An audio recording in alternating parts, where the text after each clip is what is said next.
Hello and welcome to Let's Play UnderRail Expedition with me, BringItDon. So UnderRail is a post-apocalyptic, isometric, turn-based RPG. I would say that it's reminiscent of the original Fallouts. It was released on December 18th, 2015, and it was both developed and published by Stygian Software. But just yesterday, July 22nd, 2019, the DLC Expedition was released for the game. The DLC adds a lot of new stuff to the game. It increases the level cap, it adds a bunch of new areas to explore, and it adds several new weapon types to the game, one of which we'll be using in our build. So UnderRail is not a new game to me. I've played it before. Last time I played it, though, I was very busy at the time, so I didn't make it very far. I remember that it was challenging, which I appreciate. I like struggling through games. And yeah, so again, I'm familiar with some of the mechanics and how some of the things work, but I'm not an expert. So I'm sure I'm still going to struggle through some areas. If you're familiar with my channel, then you know that I tend to favor melee builds, and this game is no different. I'm going to be going for a melee build. And so game difficulty, I'm going to be playing on normal, because last time I played, that was challenging enough. Provides a lot of challenge to an average hardcore gamer with less room for error in combat. This is the way the game is meant to be played. And I really like that sentence. I like playing the game how it's meant to be played. So this game is unique in how you get to actually select how you gain experience. You can go for the classic system. You gain experience by killing enemies, completing quests, and utilizing certain skills. So like any other RPG out there. But if you go the oddity route, which is what I'm going to be doing, you gain experience by collecting oddities scattered across UnderRail and by completing quests. Higher end oddities are found in progressively more dangerous and hard to access areas. No experience is granted for skill usage or killing, though some oddities are only dropped by creatures. I like to think of it as like how in Stalker, you go around and collect artifacts to make yourself stronger. I would say it's similar in that regard. And again, it doesn't say it here, but on the wiki it says this is how the game was intended to be played, and this was left in as like an afterthought. Alright, so I actually have my build written down in front of me. I went through and already mapped out all the feats and everything. I'm going to go over... the rest of this episode is just going to be character creation. I'm going to go over all the feats. And then in the next episode, we'll actually get the game started. I'll start the game here, and then like any dialogue or text in the beginning we'll go over, and then as soon as I can manually save the game, we're going to call it an episode. So the game allows you to import custom portraits. And it's really easy to do. I have not done it because I just reinstalled the game and then started recording the episode. So I'm going to go for this because I like not having the face being shown. And my build here, again, I'm going for a strength build. I'm going to be using one of the new weapons. I'll be using the spear. And I'm going to go over all the feats I plan on taking. Because this game does allow you to look at all the feats available in the game at the very beginning. So anyway, I'll go over all the attributes real quick. So strength measures characters' muscle power. It affects melee damage and carry capacity. It's also important for characters who intend to use heavier weapons such as sniper and assault rifles, sledgehammers, and spears. Spears are one of the new weapons, and that's what I'm going to be using because there's some really cool feats with the spear. I'm going to pump this up to 10. So Dexterity is what you normally imagine Dexterity to be in RPGs. Measures characters' reflexes, hand-eye coordination, and finger nimbleness. It affects many things such as operating locks, thievery, throwing, and initiative. It increases critical strike chance of melee attacks. High dexterity also reduces action point costs of unarmed and light weapons, pistols, SMGs, knives, throwing knives, and fist weapons. And we're going to drop that down to 3. Agility represents the character's reflexes, fleet-footedness, as well as an affinity towards other athletic and acrobatic activities. Among other things, it affects dodge, evasion, initiative, and movement points. It also allows the character to move more quietly, increasing the stealth performance. We're going to bump that up to 7. Constitution is going to be going up to 10 as well. Sorry, I lost my train of thought. Constitution represents the health and general stamina of your character. It is important for all types of characters, but especially for those who plan on making the armor suit their main defense. It also helps prevent or lessen the effects of poisons and disease. Perception represents characters' ability to discern objects from far away, as well as to notice hidden things in their vicinity. It helps the character to use ranged weapons more effectively, as well as detect hidden objects, passages, and creatures. going down to 3. Will measures character's mental determination to see to his actions regardless of various mental difficulties, such as pain, suggestion, and overwhelming odds, as well as to force his will onto others and the environment. It heavily affects all side disciplines as well as side point regeneration. We're going to drop that down to 4. And intelligence determines how well the character learns and reasons. It is important for a character that focuses on science, as all disciplines are dependent on it. It also affects side point regeneration. Bumping that down to 3. And constitution up to 10. And there's our attributes. So every 4 levels you get an extra point into one of these. So this isn't the end all be all. Alright, so for our skills, I highly recommend not putting like a few into each thing like this. You really want to just put all the points into what you're going to focus in. Like right off the bat. So for me, obviously melee is going to be my primary, so up to 15. And since I have a whole bunch of points into strength, I get a bunch of bonus. So this is how many I've put in, this is how many I actually have. So I have 22 points in strength right now. I'm also going to put points into throwing. And as you can see here, since my dexterity is down to 3, I only have 13 points in throwing, despite having put 15 points into it. As with any games like this, I highly recommend getting hacking and lockpicking. Allows you to open up more areas and possibly find more oddities throughout the game. Crafting is really important in the game as well. You can craft better items than you can find. And you can also set it up so you get like the bonuses on the items that you actually want. So I'm going to bring mechanics, biology. There is a feat I plan on taking that requires at least 10 into biology. And I'll probably put some into electronics.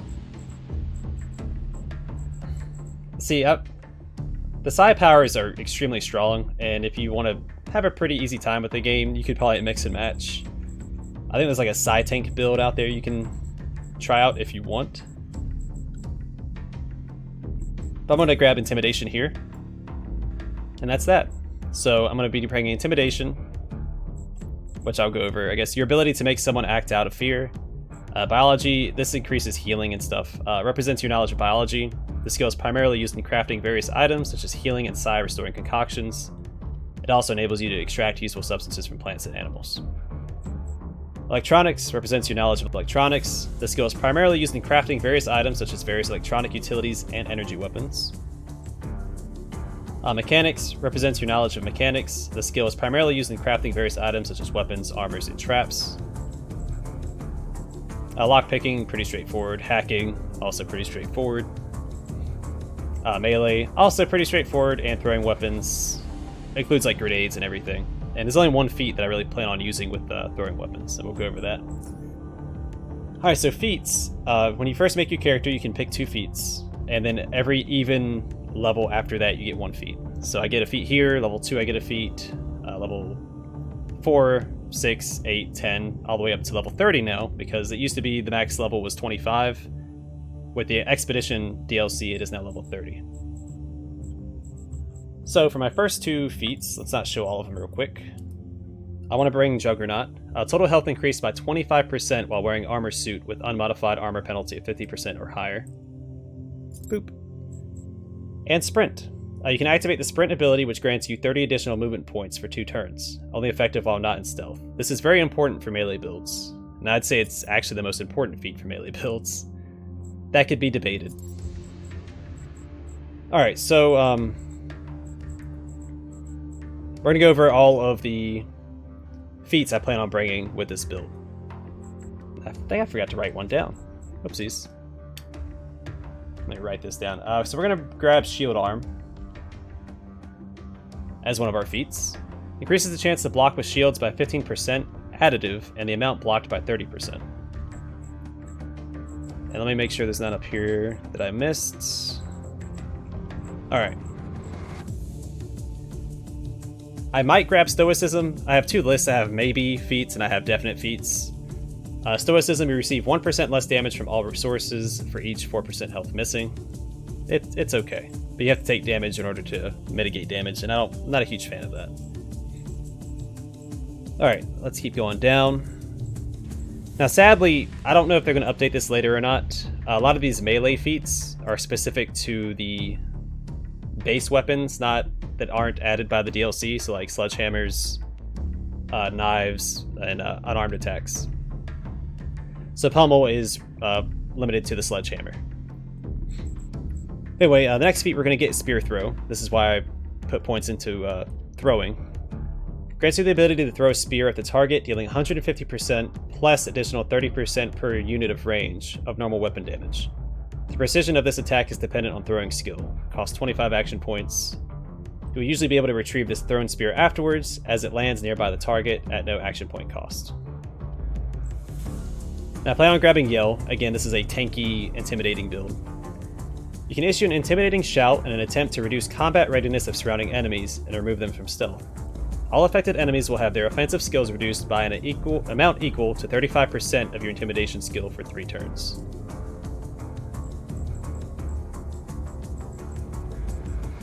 I want to grab Vile Weaponry as well. It's not as important because I'm not stacking like bleeding skills, but it'll probably be a feat that I grab at some point. Whenever you cause a bleeding wound with a cold weapon, armor enhancement, or trap, you also apply Infected Wound, which increases the damage taken from all sources by 10% and reduces healing effects by 25%, and it can stack up to 3 times. I think I'm grabbing Weaponsmith? Yes, Weaponsmith is one of the ones I'm getting. Non-fist melee weapons that you craft have a 5% higher critical hit chance. I mean, critting is nice. Alright, Fend is another new feat with the spear, because again, the spear is a new weapon to the with the Expedition DLC. Grants you an ability to immediately gain Spear Guard that can block 150% more damage than normal for the action point cost of a regular attack. Flurry is new. It's for the sword, which is another new weapon added with the DLC. Iron Grip is the most important feat to my current build. It allows you to wield spears in one hand while wearing a suit of armor with a riot shield, but at 15% penalty to weapon damage. So basically, imagine I'm going to be like an intimidating Spartan. That's going to be kind of the theme of this build. And let's see, what else am I getting? I might be grabbing Last Stand at some point. Grants you an ability that, when activated, will temporarily reset your health to your maximum for 2 turns. After the effect expires, your health will be reduced to 1.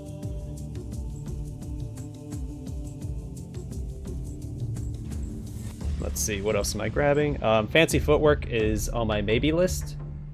When you land a melee attack, you gain up to 8 movement points depending on your armor penalty. This cannot raise your movement points beyond twice your normal maximum. Impale is another spear feat. Grants you a special attack with a spear that automatically critically hits if it lands.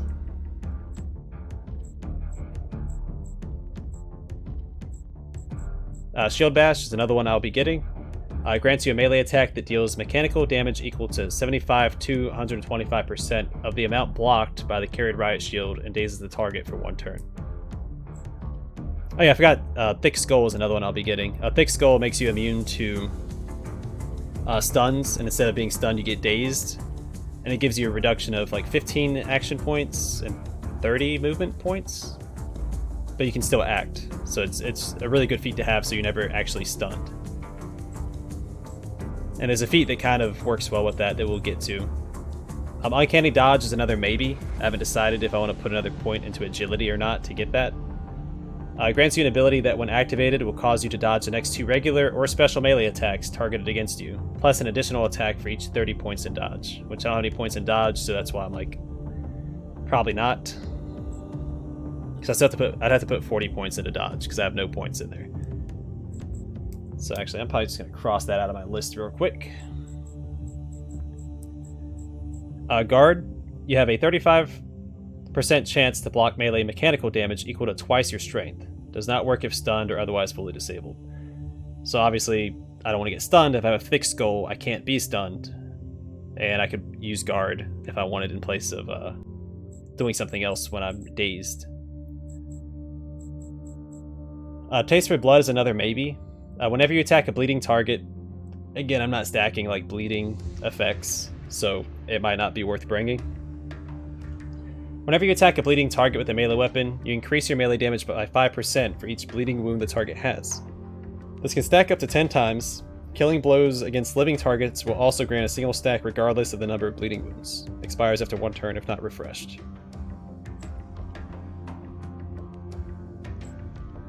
I might be getting 3-pointer as well. Well, I don't have Dexterity, never mind. I won't be getting that. Spear Guardian is really good. Increases the block chance of Spear Guard by 30%. So we will be getting that. We'll be getting Sweep as well. Grants you a special spear attack that deals 70% of normal weapon damage to all enemies adjacent to you and puts living targets off balance for 2 turns if they are hit. Off balance characters have their dodge and evasion reduced to 0.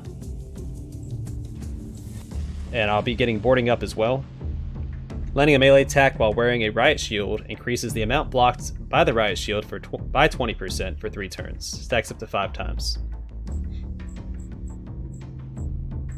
And Brutality. When you kill a target with a melee attack, there's a 15% chance to instill fear in each nearby enemy for 1 turn. We'll be grabbing that as well.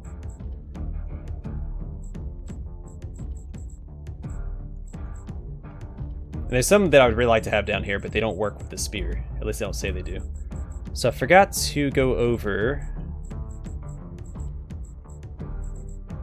Did I go over Shield Arm? I did. Okay. And then there was another one. Oh yeah, Thick Skull.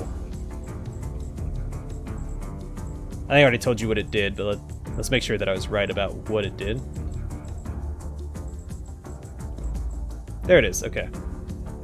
Whenever you should be stunned, you're dazed instead, which reduces your action points by 15 and movement points by 30. Okay, I was right. But still allows you to act. So like if I get dazed, I could go into guard stance or something. And try and just turtle up and protect myself until I can go on the offensive again.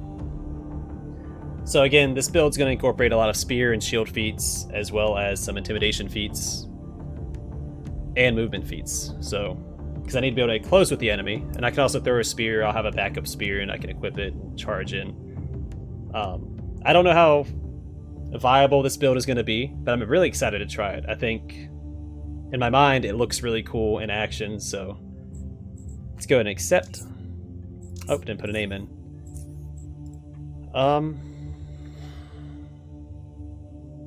Since I'm kind of theming it after a Spartan,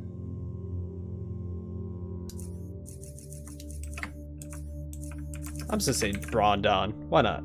Accept. Alright, welcome to UnderRail, everybody. Hadrian Tanner. Alright, last topic, of course. Earthquake repairs. Continue. What's the situation at the South Tunnel? Gorski. Got to dig deeper to plant the explosives, or risk more damage to the tunnel. Almost everyone is working shifts up there. Shouldn't be too long now. Gorski, how's the security looking? Got 1 man at the cave exit and that's enough as far as I'm concerned. Automated security is strong there, and as long as we know the crossroad and the cove are clear, no one can sneak up on us. Also, got 1 man at the underpassages, and he's been ordered not to open the gate no matter what. Last thing we need right now are those bloody lurkers sneaking up on us. Everyone else is up at the platform securing workers and tunnels. Good, good. If no one has anything else to add, that'll conclude this council meeting. Actually, just one more thing, in case you weren't informed already. I admitted a new citizen to the station. That BringItDon fellow? Yes, I think he will be a good addition to the station. He and Wenzel are still at the range, but they should be done any moment now, I believe. You put too much trust in your test, Tanner. All I care about is how he handles live action, not how many points he got. Well, we'll find out soon enough. Best put him to work immediately. We need all hands on deck right now. Indeed. That is all. Vera, Gorski.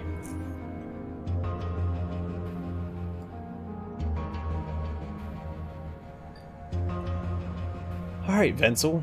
An unexpected yawn interrupts Wenzel. He instinctively raises his left hand to cover his mouth, forgetting that he is wearing a respirator. A tiny smile creeps on your face due to this very fact, yet you understand that after so many hours of testing, these kinds of lapses tend to sneak up on people. He soon continues.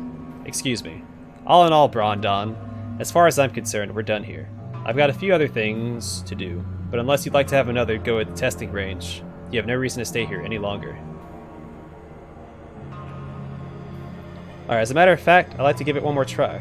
I never had access to a range like this before, so why not make the most of it while I'm here? His tired eyes aren't exactly radiating joy at your response, but he still nods. No problem, but know that it won't affect your previous results. I guess it's best we go through the whole procedure as if this is your first time at the range. Okay, I'll now open the gate for you to go through. As before, I'll be watching you through the cameras. We'll continue once you get past the gate. I'm ready, Venzel. Alright, I'm gonna call the episode here, and the next one will go through the tutorial and actually get the game started properly. Anyway, thanks for watching. I hope to see you guys in the next episode.